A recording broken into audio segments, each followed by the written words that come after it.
সবাইকে শুভ সকাল।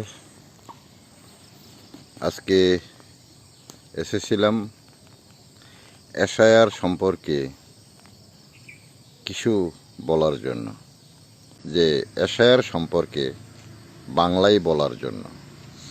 তো আমি সবাইকে ধন্যবাদ জানিয়ে শুরু করব, যতটুকু সম্ভব বলার চেষ্টা করব। তো বন্ধুগণ, এসআইআর মানে কি? এস মানে স্পেশাল, আর মানে রিভিশন, এস আই মানে ইন্টেনসিভ। এস স্পেশাল, আই মানে ইন্টেনসিভ, আর হলো রিভিশন মানে স্পেশাল ইন্টেনসিভ রিভিশন। এটা কি? এটা হচ্ছে 326 আর্টিকেলে পরিষ্কার লেখা আছে। এটা আমার কথা নয়, সংবিধানের কথা, ভারতের সংবিধানের কথা। বলা আছে যে কোনো ভারতীয় যদি 18 বছর হয়, 18 বছর প্লাস হয়, আগে ছিল 21 বছর, এটা অ্যামেন্ডমেন্ট করে 18 বছরে আনা হয়েছে।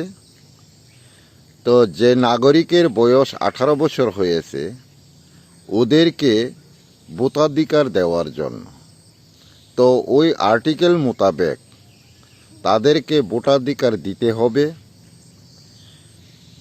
আরেকটা বিষয় হচ্ছে, ভারতবর্ষে অসংখ্য অবৈধ অনুপ্রবেশকারী রয়েছে। কিছু কিছু ক্ষেত্রে কোনো কোনো রাজ্যে তাদের অবৈধভাবে নাগরিকত্ব নেওয়ার সুযোগ পাওয়াতে ওদেরও ভোটাধিকার প্রদান করা হয়েছে। তো ইলেকশন কমিশনার বলেছিলেন যে কোনো বৈধ নাগরিক মানে প্রকৃত ভারতীয় নাগরিকদের যেন কোনোভাবে ভোটাধিকার থেকে বঞ্চিত না হয়, এবং কোনো অবৈধ নাগরিকের যেন বা কোনো অবৈধ অনুপ্রবেশকারীর যেন ভোটার লিস্টে নাম না উঠে, অর্থাৎ ভোটাধিকার যেন না পায়, সেটা কারেকশন করার জন্যই, মানে সংশোধন করার জন্যই এসআইআর পদ্ধতিটা ইলেকশন কমিশনার গ্রহণ করেছে। তো এখানে বলা আছে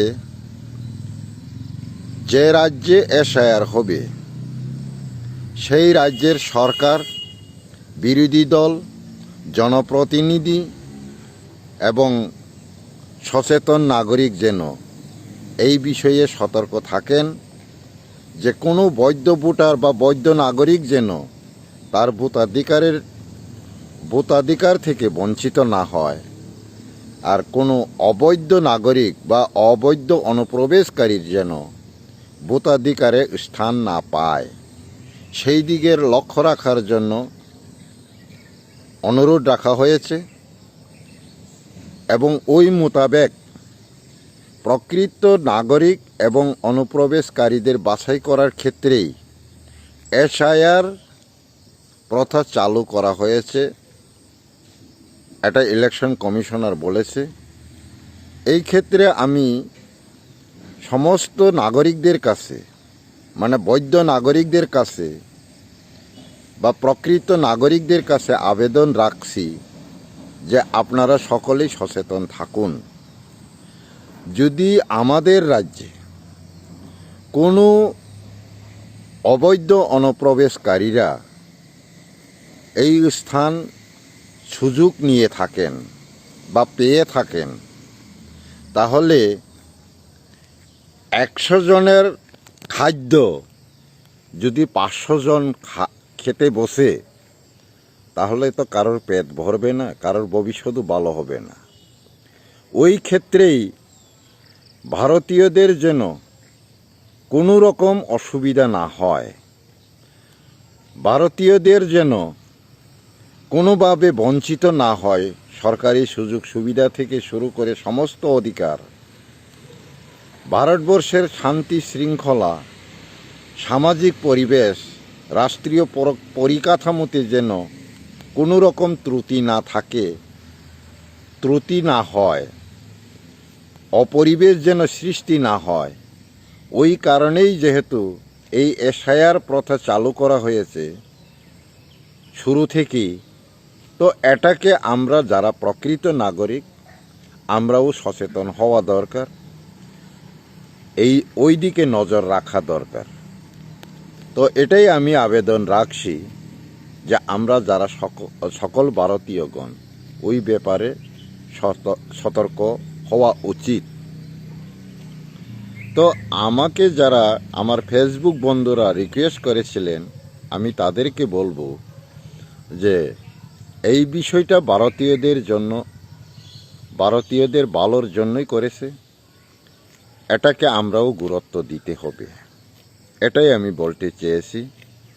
তো এখানে ব্যক্তিগতভাবে আমার কোনো যুক্তি যোগ করা হয়নি। তো আমার ব্যক্তিগত শুধু আবেদন রেখেছি, আমরা যারা ভারতীয় আমরাও সকলেই সচেতন হওয়া উচিত। যদি সঠিকভাবে এই এসআইআর কার্যটা যদি করা হয়ে থাকে তাহলে ভারতীয়দের জন্যই ভালো হবে, এটাই আমি বলতে চেয়েছিলাম। তো আমার ফেসবুকে যারা রিকোয়েস্ট করেছিলেন সকল বন্ধুদের জানাই যে আপনারাও আপনাদের মতামত কমেন্টের মাধ্যমে প্রকাশ করুন। আর যতটুকু অফিসিয়াল বিষয় আছেন এটা আমি মাঝে মধ্যে ফেসবুকের মাধ্যমে প্রকাশ করার বা প্রচার করার চেষ্টা করব। এরকম কিছু খবর পাওয়ার জন্য আপনারা সবাই আমাকে লাইক, শেয়ার এবং ফলো করুন, এই আবেদন রেখেই এখানেই শেষ করছি। সবাইকে ধন্যবাদ।